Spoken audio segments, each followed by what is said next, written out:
Yang berbahaya, pembantu melahirkan tuannya. Murid bisa ngoreksi gurunya. Kalau muridnya pintar, tidak ada masalah. Murid yang baru hijrah, murid yang baru belajar, baca Quran pun belum fasih, tiba-tiba bisa membid'ahkan orang yang sudah belajar dan mengajar, yang punya sertifikat, yang punya sanad. Antalidal amatu rabbataha. Belum bisa lancar baca Quran pun sudah memberikan fatwa. Baru belajar terjemah sudah menghukumi orang. Baru berhijrah sudah memvonis.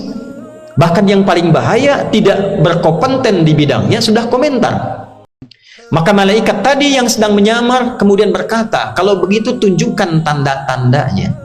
Nah, tanda inilah yang mengantarkan kita untuk paham kira-kira kita itu hidup di era seperti apa, dalam keadaan apa kita hidup, dan seperti apa kita menyikapinya supaya tidak tersesat. Maka Nabi mengatakan, satu, antalidal amatu rabbataha, bila ada pembantu melahirkan tuannya. Banyak orang dulu memahami berbeda-beda setiap zaman. Ada yang mengatakan kalau anak sudah durhaka pada ibunya, ibu melahirkan anak, tiba-tiba anaknya jadi tuan, ibunya jadi pembantu. Anak-anak sudah nyuruh ibu-ibunya, anak menzalimi ibunya, anak sudah menguasai ibunya, ibu yang melahirkan diperlakukan seperti pembantu, sementara anaknya seperti tuan. Terbalik keadaannya. Ada yang menafsirkan zina sudah berkembang, pembantu melahirkan tuannya, zina sudah marak, sehingga status anak tidak jelas lahir dimanapun dan menjadi tuan tanpa keadaan orang yang mengasuhnya, nasabnya terputus di situ dengan ayahnya. Ada juga kemudian pendekatan-pendekatan kekinian kita dapatkan, pembantu menjadi tuan, ditafsirkan dalam dunia ilmu, murid sudah seperti guru. Ada masa-masa di mana murid itu melebihi guru. Belum bisa lancar baca Quran pun sudah memberikan fatwa. Baru belajar terjemah sudah menghukumi orang. Baru berhijrah sudah memvonis. Bahkan yang paling bahaya, tidak berkompeten di bidangnya sudah komentar. Kuliah jurusan umum, belajar agama tidak tahu mendalam, tapi tiba-tiba sudah berkomentar masalah pengetahuan dan seperti memberikan fatwa. Nah, era itu akan terjadi.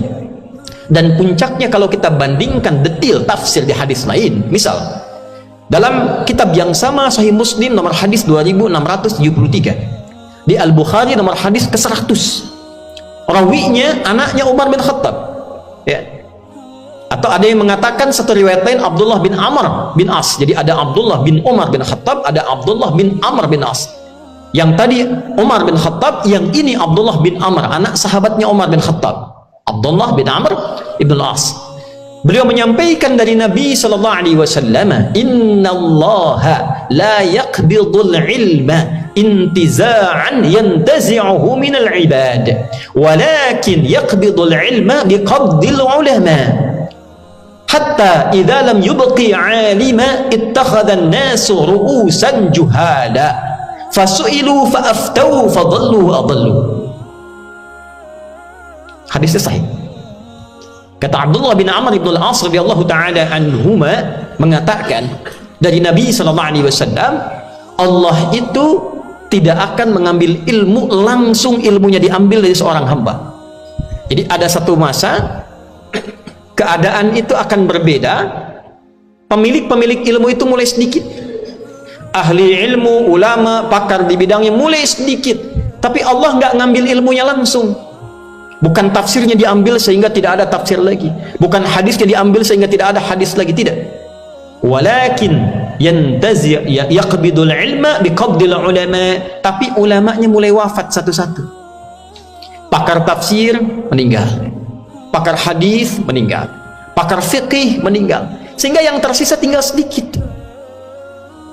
Yang banyak siapa? Hatta idza lam yubqi 'alima, sampai nanti kalau sudah semakin sedikit dan di beberapa daerah sudah tidak ada lagi yang alim, tiba-tiba yang datang orang yang tidak kompeten dan banyak bergelar ustad,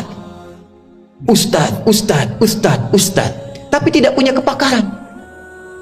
Fasu'ilu fa'aftau fadallu wa adallu. Maka yang paling celaka itu, kata Nabi, ittakhadhan nasu ru'usan juhala, mulailah orang-orang yang tidak punya kompetensi tadi ternyata jadi sandaran manusia. Orang kebanyakan kok tiba-tiba belajarnya ke situ, tidak punya latar belakang, tidak tahu cara merumuskan persoalan fikih. Ini dalilnya begini, merumuskannya seperti ini, inilah hasilnya seperti ini. Tidak pernah belajar, jurusannya tidak linear, tidak nyambung, tapi tiba-tiba jadi ustaz, tiba-tiba mengajar. Maka yang terjadi apa? Ketika ditanya dia memberikan jawaban seakan memberikan fatwa, fadallu, jawabannya menyesatkan, fadallu, yang mendengar pun tersesat. Itulah yang melahirkan kegaduhan, saling mencela, saling merendahkan. Yang berbahaya, pembantu melahirkan tuannya. Murid bisa ngoreksi gurunya. Kalau muridnya pintar tidak ada masalah. Murid yang baru hijrah, murid yang baru belajar, baca Quran pun belum fasih, tiba-tiba bisa membid'ahkan orang yang sudah belajar dan mengajar, yang punya sertifikat, yang punya sanad. Antalidal amatu rabbataha wa antara al-hufatar aratal alata wi'a sya'i yatatawaluna fil bunyan. Yang kedua itu ada penggembala di hamparan ladang yang luas, telanjang kaki, bisa lomba-lomba meninggikan bangunan. Ini majas, kiasan, bahwa dalam satu daerah yang gersang, yang umumnya tidak ada bangunan tinggi, sekarang sudah mulai banyak berlomba meninggikan bangunan, lomba membangun. Ada lagi yang menafsirkan begini, ada yang menafsirkan di dunia sudah mulai berkembang, konsentrasinya fokus kepada materi, kumpulkan materi, rumah bangun megah-megah, masjid dibangunkan megah-megah tapi isinya kosong. Semua berlomba untuk mendapatkan kumpulan materi-materi, yang penting kaya, tidak peduli bagaimana mendapatkan kekayaan itu. Sehingga Nabi menyebutkan akan tiba masanya, ketika itu tiba, umat Islamnya dijangkiti penyakit wahn. Sahabat bertanya, wawal wahnu ya Rasulullah, apa itu wahn? Kata Nabi, hubbud dunya wa karahiyatul maut. Manusianya terlalu cinta dengan dunia dan tidak siap untuk wafat, berlomba untuk hidup. Sehingga dalam suasana itu umat Islam diombang-ambingkan. Kata sahabat, amin qillatin bina yawma idzin ya Rasulullah. Ya Rasulullah, apakah umat Islam pada saat itu sedikit? Kata Nabi, tidak. Bal antum yawma idzin katsir. Atau kama qala, walakinnakum ghutha'un ka ghutha'is sail. Ka ghutha'is sail. Tapi kalian itu seperti buih di lautan, diombang-ambingkan. Ya, diombang-ambingkan sehingga mudah sekali dipecah, diadu domba. Tunza'ul mahabbatu min qulubi aduwikum wa yuj'alu fi qulubikumul wahn. Sehingga orang-orang mudah mengkotak-kotakan umat Islam. Diadu domba, Palestina dihancurkan, orang Islamnya cuma keluar, ya protes, tidak bisa apa-apa, nangis, selesai, hancur lagi, habis lagi, sibuk di dalamnya dengan saling mencela, sibuk merendahkan, sibuk menjatuhkan. Itulah wahn. Itu tandanya ada penyakit sosial yang merebak di kalangan umat Islam. Silahkan ditanyakan sampai Jumat ini, apakah kita sudah tiba di era itu? Yang paling dahsyat, hadis Nabi mengatakan, au kama qal, akan tiba masa di mana saat itu terjadi percepatan digitalisasi. Tandanya taqarubul aswaq. Au kama qala taqarubul aswaq, pasar mudah diakses, saling berdekatan.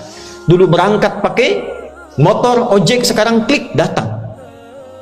Kemudian taqarubuz zaman, waktunya cepat sekali.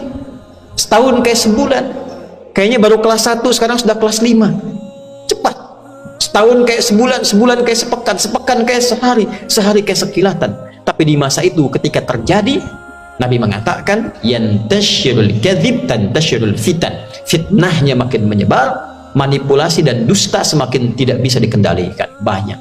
Kita hadir, sekarang tanyakan sampai Jumat itu, apakah di era ini kita hadir? Adakah sekarang perbuatan anak mulai durhaka banyak pada orang tua? Adakah sekarang murid yang sudah mulai merasa hebat, baru bisa baca 1-2 dan tahu terjemahan, sudah mengomentari orang, menjelekkan, menjatuhkan, bahkan tidak punya kepakaran di bidangnya, guru-gurunya sudah tidak bersertifikasi dengan baik, sanad sudah tidak mengecil tapi jadi tumpuan di kalangan masyarakat. Orang berlomba mencari dunia, menjatuhkan satu dengan yang lainnya, banyak hoaxnya, banyak gibahnya, banyak fitnahnya. Kalau sudah kita ada di era itu dan merasakan itu, bagaimana solusinya? Kembali ke hadis awal, perkuat Islam kita, perkuat Islam kita, karena hadisnya mengatakan Islam, iman, ihsan.